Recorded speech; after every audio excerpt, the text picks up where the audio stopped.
I want to talk about exploring creation, global biblical proofs through exploration. This is a whole lot less structured than last night's session, but it's just really fun. So I'm going to tell some stories, I'm going to show some photos, and we're going to talk a little bit about caves, several different types of caves, and also a little bit about animal biology. So, you know, when I look into the sky, I see God's creative genius. I see His power, His majesty, His glory, His design in all of these galaxies and nebula. And then when I look around here on Earth, I see such complexity, irreducible complexity, design within human anatomy. And then when we use microscopes, we peer down into the microscopic world and we see some of the same exact patterns that we saw when we were using a telescope to look into the universe.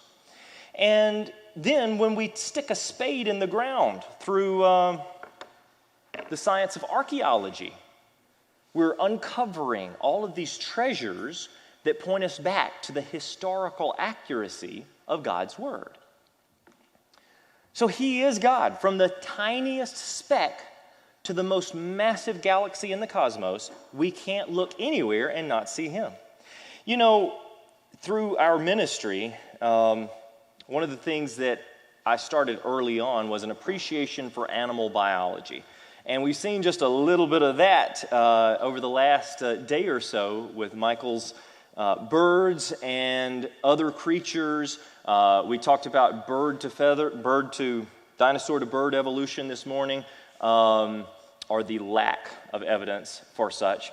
And God's creatures are just inspiring.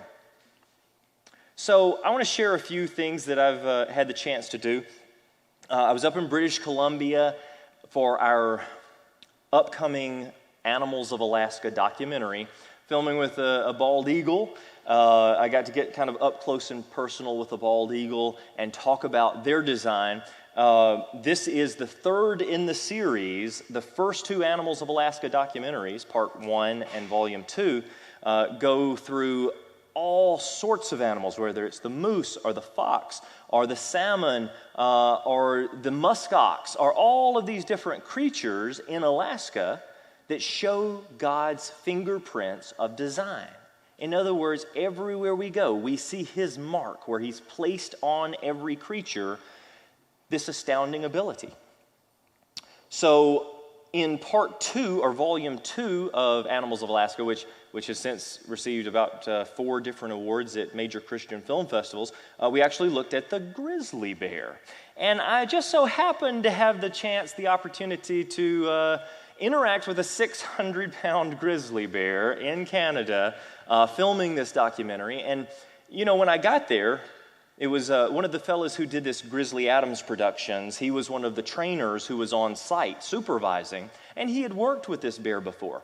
And so, you know, he's saying, David, we're going to get all of this video of you talking about the grizzly bear, and you're going to be with the grizzly bear. And I'm like, okay. And he said, so try not to mention his name too much. Try to look really big, you know. And normally he's pretty friendly. He's still a wild animal, so I can't help it if he, you know, claws you to death, but he probably won't.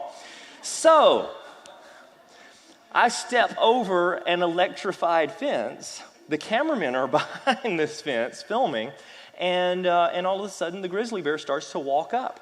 Well, you can imagine when the cameras say roll, here I am trying to talk to the cameras, and I'm doing like this right here. So I'm here, what am I supposed to do here?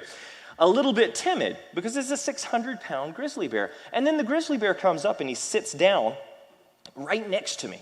And he's sitting there and he's looking at me.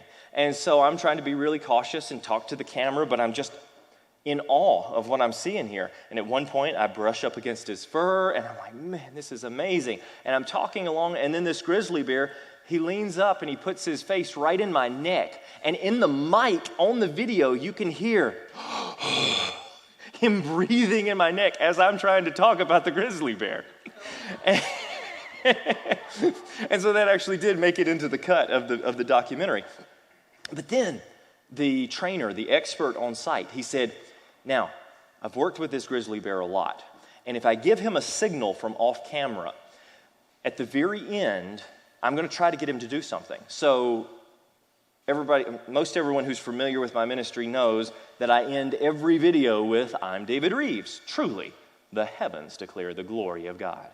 So he's listening for this part of my little speech about the grizzly bear. And when the trainer hears that part, then he gives this bear a signal from right off camera. And the bear stands up and he stares down at me.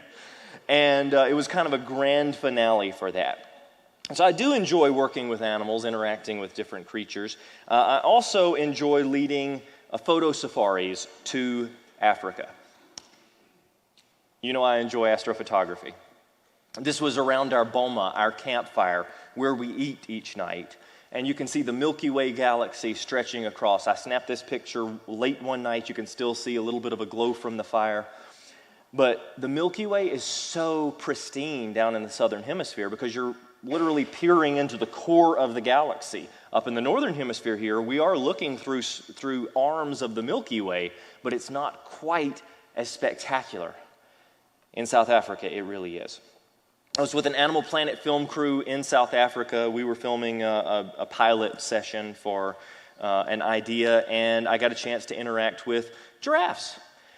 And when I get to the enclosure where the giraffes are, which is a very, very large enclosure, the leaders of this area, they said, "So David, here's what we're going to do. We're going to get the Animal Planet film crew in here. We're going to get you in here. Then we're going to call the giraffes. And there are 3 giraffes here. We really don't want you to be with Zoe because Zoe kicked and killed somebody a few years ago. But we'll let you be with the other 2 animals, and everything should be just fine."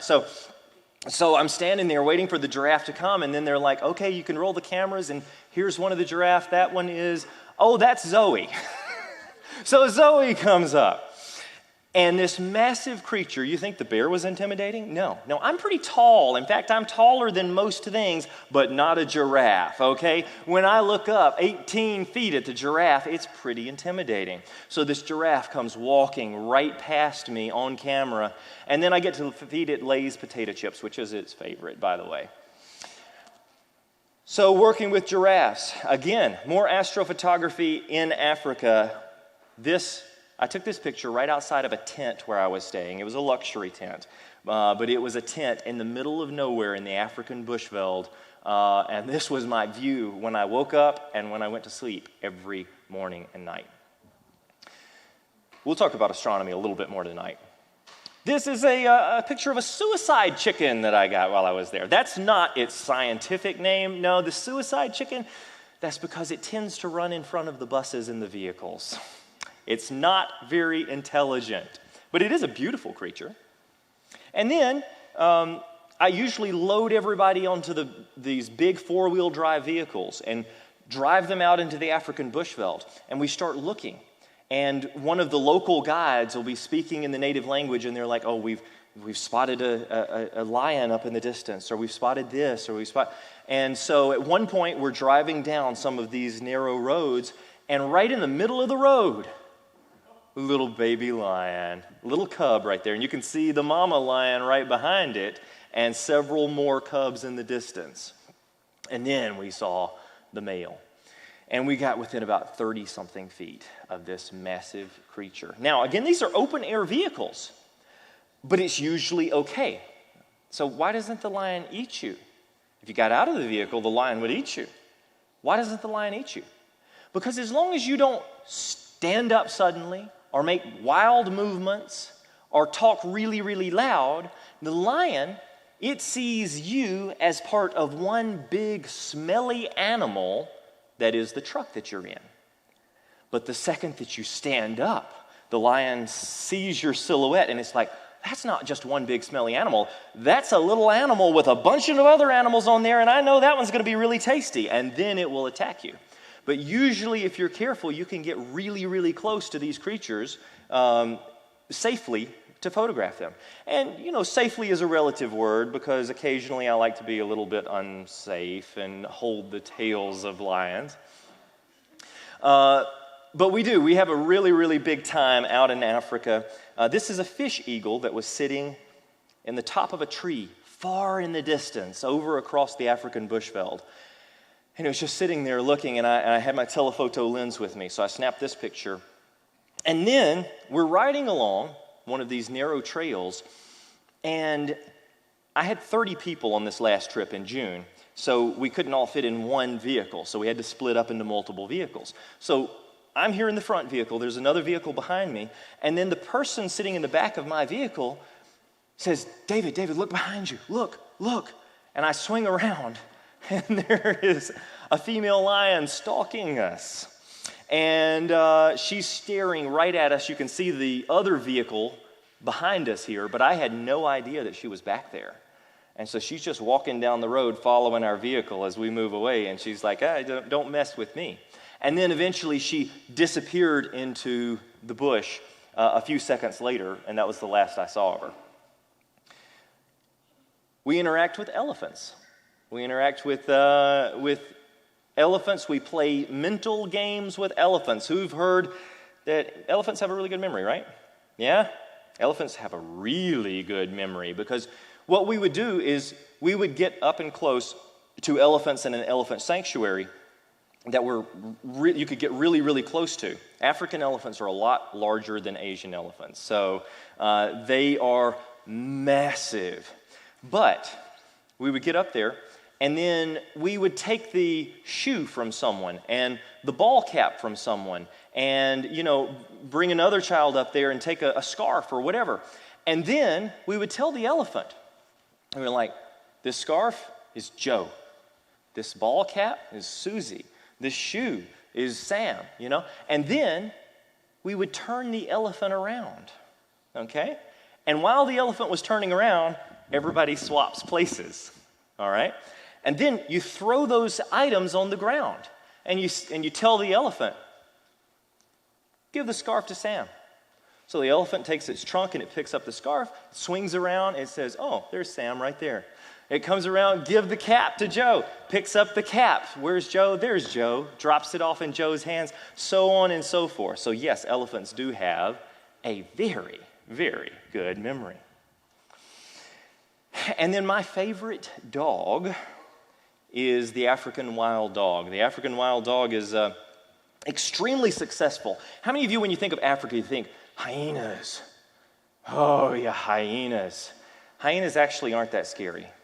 Hyenas are mostly scavengers. They do hunt.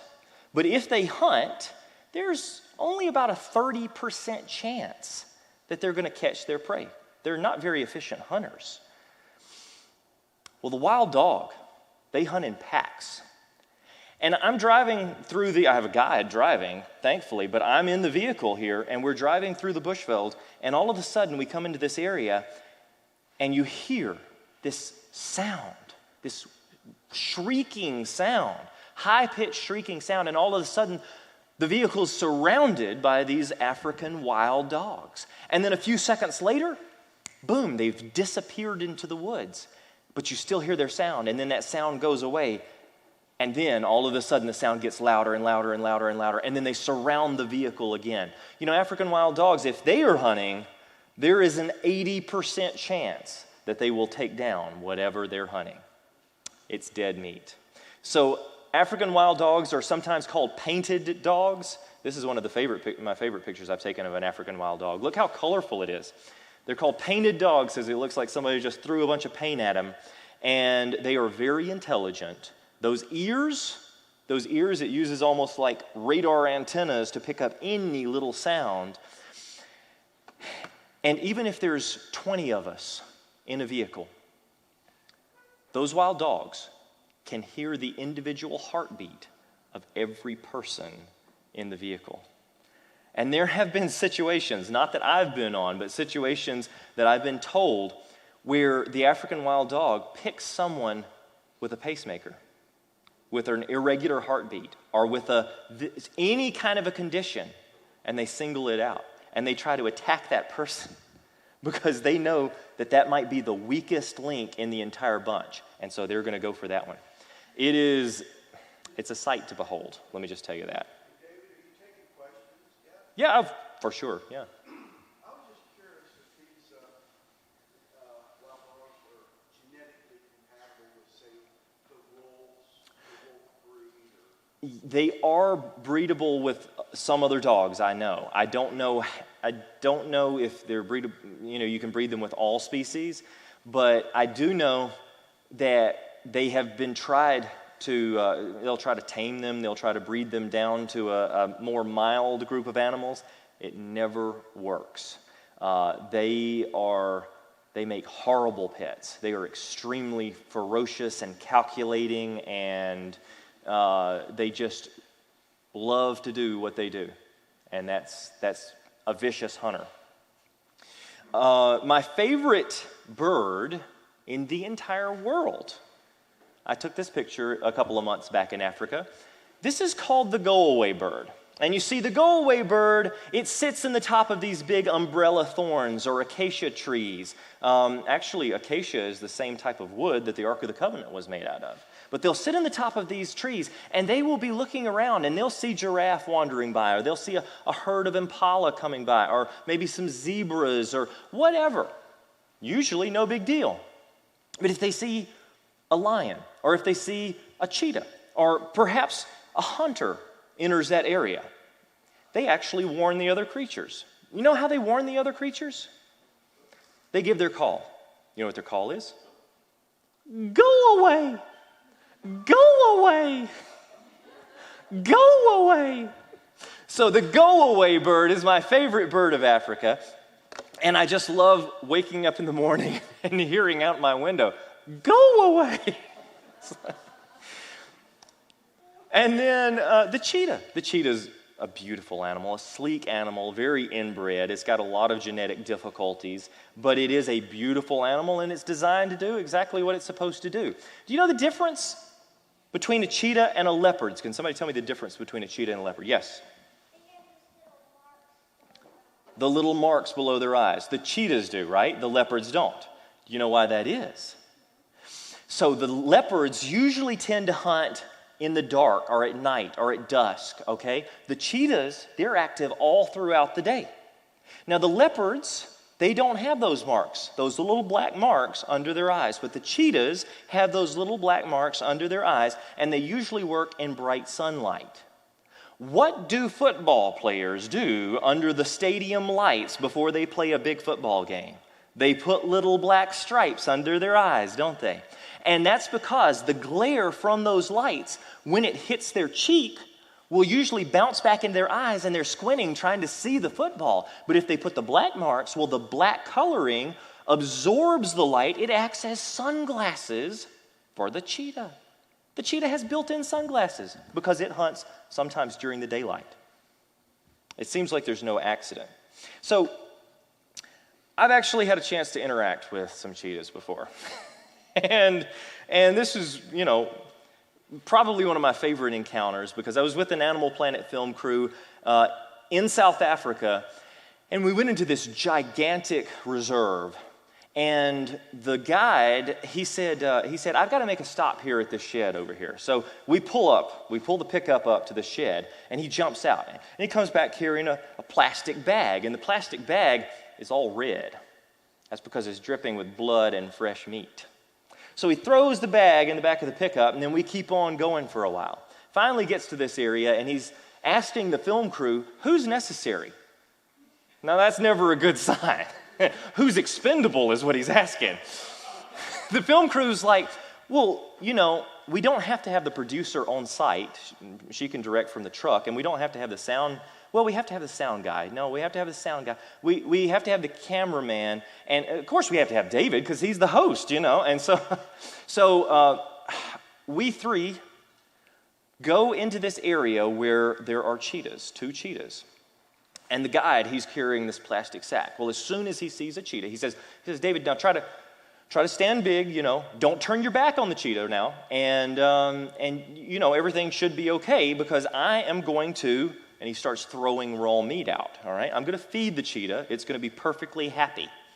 So he's throwing the raw meat out at the cheetah, and the cheetah's coming in and is gobbling up the raw meat. And then he throws another piece, and it's gobbling it up. And he's like, okay, so she's getting full now. It should be safe. So y'all start filming whenever you're ready. So the cameramen, they're framing it up, and they're like, okay, what are we going to do? We want this big tree in the background, and we want to do and then there's the cheetah. And so, David, you stand right here, and then we'll get the tree and the cheetah in the background. And I'm like, so I stand right here with but they told me not to turn my back on the cheetah. And so how's this going to work? Well, what, can he turn his back on the cheetah? Yeah, it'll probably be okay. Yeah, I mean, I fed him. It should be all right. I'm like, okay, all right, I guess so. So, okay, now what do you want me to do? Well, David, just squat down, and then we'll get a better shot. And I'm like, well, he told me to stand big and tall, don't squat down. Okay, can he squat down? Yeah, it'll probably be all right, just as long as he's careful. So here I am. I'm getting down on my knees, and this cheetah's right behind me, and the film crew's here, and they're like, roll, you know? And so I'm talking, like, okay, I'm not going to get attacked, am I? And I'm trying to focus on the camera. I get through, everything goes flawlessly. So then they say, okay, now we want to get David interacting with the cheetah. What can he do? So the local guide, the expert there, he says, well, so the cheetah's lying down right now. David, I want you to walk up to the cheetah very, very slowly, and don't approach him towards the feet, approach him towards the head. And I said, you know, the head's where all the teeth are. Were you sure about this? And he's like, no, the feet, he has semi-non-retractable claws. He can't put his claws up. So even if he's playing with you and swats at you, you know, he's going to rip you wide open. So don't go towards the feet, go towards the head. So I come up to this cheetah, you know, and I start getting down very, very slowly, and I'm sitting here, and this massive cheetah is sitting there, and the camera crew says, now what? Now what can he do? And the guide, he says, all right, David, here's what I want you to do. Carefully put your hands underneath the head of this cheetah and just give him a little scratch. And so I put my hands under the head of this cheetah, and I've got this big cheetah head in my hands, and I start doing this. And this cheetah emits the loudest purr I have ever heard. It's like a big house cat. And finally, they said, okay, can you do one more thing? We want to get some really good footage here. What else can he do? So the fellow standing off camera, he's like, all right, David, now take your hands out from his head, and then I want you to take the back of your hand and shove it towards his mouth.